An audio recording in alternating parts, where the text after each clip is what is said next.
ایک باغ ہے، اور یہ طالب علم، استاد، مدرسے میں کام کرنے والے منتظمین جو بھی افراد ہیں، یہ سارے اس باغ کا کیا ہے؟ پھول ہے۔ یہ الگ پھول ہے، یہ الگ پھول ہے، یہ الگ پھول ہے، ہر ایک الگ الگ اس باغ کا پھول ہے۔ اور باغ کے پھول سے کیا آئے؟ اللہ کی محبت کی خوشبو آئے۔ ایک ایک بچے سے، ایک ایک طالب علم سے، چاہے وہ درجہ کتب والا ہو، چاہے وہ درجہ قرآن والا ہو، ہر ایک استاد سے، ہر ایک مدرسے کے شخص و متعلقہ بندے سے کیا آنی چاہیے؟ اللہ تعالیٰ کی محبت کی خوشبو آنی چاہیے۔ وہ کب آئے گی؟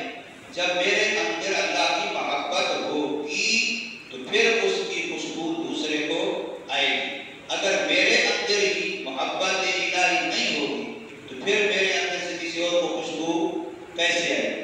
خوشبو تو تب آئے گی، مثال کے طور پر یہ دیکھیے، یہ شیشی ہے، اس کے اندر جو خوشبو ہے، یہ مدینہ تجربہ سے آئی ہے، اب اس میں خوشبو ہے، اب اس کا ڈھکن کھلا ہو، اس کے اندر خوشبو جیسی ہے ویسی کیا آئے گی؟ سب کو آئے گی کہ نہیں آئے گی؟ اور اگر اس کے اندر خدا نہ خواستہ خوشبو نہ ہو یا بدبو ہو تو پھر آئے گی خوشبو؟ میری بات کو ذرا توجہ سے سننا۔ یہ ہے، اس کے اندر خوشبو ہے، خوشبو کب آئے گی؟ جب اس میں خوشبو ہوگی، بدبو نہیں ہوگی۔ اگر اس میں خوشبو نہ ہو، بدبو ہو تو پھر خوشبو نہیں آئے گی۔ تو اب آپ جتنے بچے ہیں، ہر ایک بچے کو اللہ تعالیٰ کی محبت کی خوشبو کی ڈبی بننا ہے۔ یہ شیشی ہے جس میں اللہ تعالیٰ کی محبت کی خوشبو ہے۔ جو بندہ بھی اس کے قریب آئے گا، اس کو اس ڈبی سے، اس بوتل سے، اس بچے سے کیا آئے گی؟ اللہ تعالیٰ کی محبت کی خوشبو آئے گی۔ تو ایسا طالب علم ہونا چاہیے، ایسا استاد ہونا چاہیے کہ جس سے کیا ہے؟ پرسوں ترسوں یہاں پروگرام تھا حضرت اقوام سے فیصل آباد میں جمعہ دن شام کو، تو مفتی طیب سے دعوت برکات جامعہ اسلامیہ امدادیہ والے انہوں نے بتلایا کہ اللہ تعالیٰ کی محبت پیدا کرنے کے ویسے تو بہت سارے ذرائع ہیں۔ اللہ تعالیٰ کی محبت اپنے دل میں پیدا کرنے کے لیے ویسے تو بہت سارے اسباب اور ذرائع ہیں، لیکن 3 ذریعے انہوں نے وہاں بیان کیے۔ ایک ذریعہ یہ بتایا کہ اللہ تعالیٰ کی محبت، اللہ تعالیٰ کی محبت اپنے اندر پیدا کرنے کے لیے ایک یہ کہ لفظ اللہ جو اللہ تعالیٰ کا ذاتی نام ہے، اس کا کثرت سے ذکر کیا جائے۔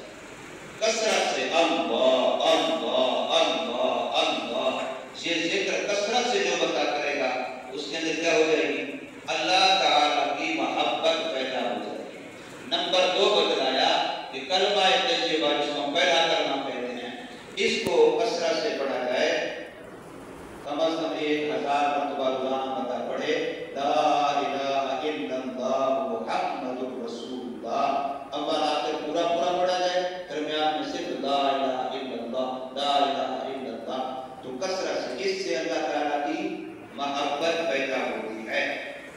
اور تیسرا بتلایا کہ بار بار کثرت سے توبہ کی جائے، اور توبہ کو آگے بڑھانے کے لیے روزانہ اپنا جائزہ لیا جائے کہ آیا میں گناہوں کے چھوڑنے میں، توبہ نام ہے گناہوں کے چھوڑنے کا، گناہوں کے چھوڑنے میں آگے بڑھ رہا ہوں کہ نہیں بڑھ رہا۔ مہینے کے بعد، سال کے بعد اس طریقے سے تجدید توبہ بھی بار بار کرتا رہے، اور اس توبہ کی تکمیل کی طرف آگے آہستہ بڑھا جائے، تو اس سے اللہ تعالیٰ کی محبت پیدا ہوتی ہے۔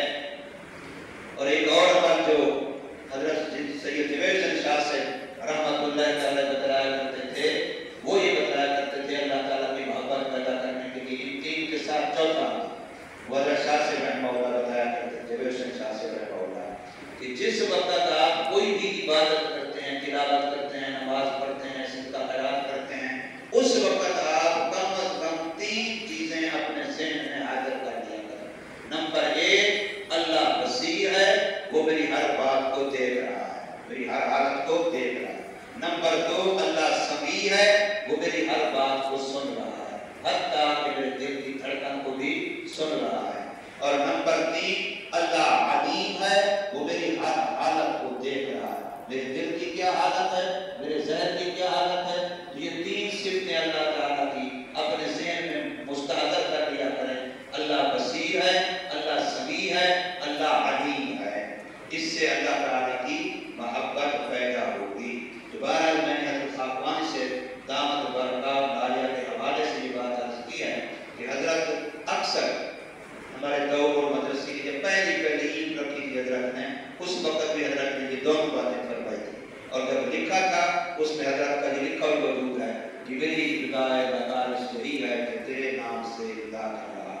اور جب بیان کیا تھا تو اس بیان میں یہ شعر پڑھا تھا کہ الہی پلا پھولا رہے چمن حسن خوباں کا، مجھے اس چمن کے، مجھے اس گلشن کے ہر پھول سے خوشبو جا رہی۔ بہرحال اب آپ نے ایسا اپنے آپ کو بنانا ہے کہ ہم میں سے ہر ایک سے اللہ تعالیٰ کی محبت کی خوشبو آئے۔ کوشش کرو گے انشاءاللہ۔ ہم لوگ اس وقت مدرسے میں سبق شروع کرتے ہیں، ایک دعا ہم اکثر ہر استاد جو ہے ہر کتاب سے پہلے پڑھتا ہے، یاد ہے کسی کو؟ کون دعا؟ رب یسر ولا تعسر وتمم بالخیر وبک نستعین یا فتاح یا علیم۔ یہ دعا ہم جب بھی کوئی نئی کتاب شروع کرتے ہیں، قرآن مجید والوں کو کیسے کرنا چاہیے اور کتابوں والوں کو بھی، جب بھی کوئی ایک شروع کر رہے ہیں، نازل شروع کر رہے ہیں، جب بھی کچھ شروع کر رہے ہیں تو اس وقت ہمیں یہ دعا پڑھنی، رب یسر، اے میرے اللہ میرے لیے اس کو آسان، جو میں کام شروع کر رہا ہوں، نازل شروع کر رہا ہوں، ایک شروع کر رہا ہوں، درجان شروع کر رہا ہوں، کوئی درجہ کتب کا شروع کر رہا ہوں، کوئی کتاب شروع کر رہا ہوں، یا اللہ میرے لیے اس کو کیا کر دے؟ آسان کر دے۔ رب یسر ولا تعسر، اے اللہ اس کو میرے لیے مشکل نہ بنا، آسان کر دے، آسان بنا دے اور مشکل نہ بنا، ٹھیک ہے؟ وتممہ بالخیر، اور اس کو خیر کے ساتھ پورا کر، اور اس کو خیر کے ساتھ، عافیت کے ساتھ اس کو پورا کروا دے، ٹھیک ہے؟ وتممہ بالخیر، اور آگے کیا ہے؟ وبک نستعین، اس سارے کام میں میں کمزور ہوں، مجھے اپنی طاقت پر، اپنی صلاحیت پر، اپنے حافظے پر، اپنی قابلیت پر کوئی ناز فخر نہیں ہے، میں تیرے سے مدد مانگتا ہوں۔ مدد کون مانگتا ہے؟ جو کمزور سمجھتے ہیں اپنے آپ کو، جو بازو چڑھا لیتے میں وہ تو مدد نہیں مانگتا، مدد تو وہی مانگتا ہے جو کیا سمجھتے ہیں اپنے آپ کو کمزور۔ تو ہم سارے ہتھیار ڈال دیتے ہیں، یا اللہ تیری مدد کے بغیر میں یہ کام، تیری مدد کے بغیر میں نازل نہیں پڑھ سکتا، تیری مدد کے بغیر میں حافظ نہیں پڑھ سکتا، تیری مدد کے بغیر میں گردان نہیں کر سکتا، تیری مدد کے بغیر میں متوسطہ نہیں پڑھ سکتا، اولا نہیں پڑھ سکتا، ثانیہ نہیں پڑھ سکتا، ثالثہ نہیں پڑھ سکتا، رابعہ نہیں پڑھ سکتا، تیری مدد کے بغیر میں کوئی چھوٹی بڑی کتاب بھی نہیں پڑھ سکتا۔ وبک نستعین یا فتاح، اے کھول دینے والے، فتح کا معنی ہوتا ہے کھول، بند دروازوں کو کھول دینے والے، بند ذہنوں کو کھول دینے والے، بند سینوں کو کھول دینے والے، میرے سینے کو کھول دے، میرے دل دماغ کو علم کے لیے کھول دے۔ یہ اللہ کا ذکر، یا فتاح یا علیم، سب سے بڑا کام علم والا مجھے اپنے علم میں سے علم عطا کرتا ہے۔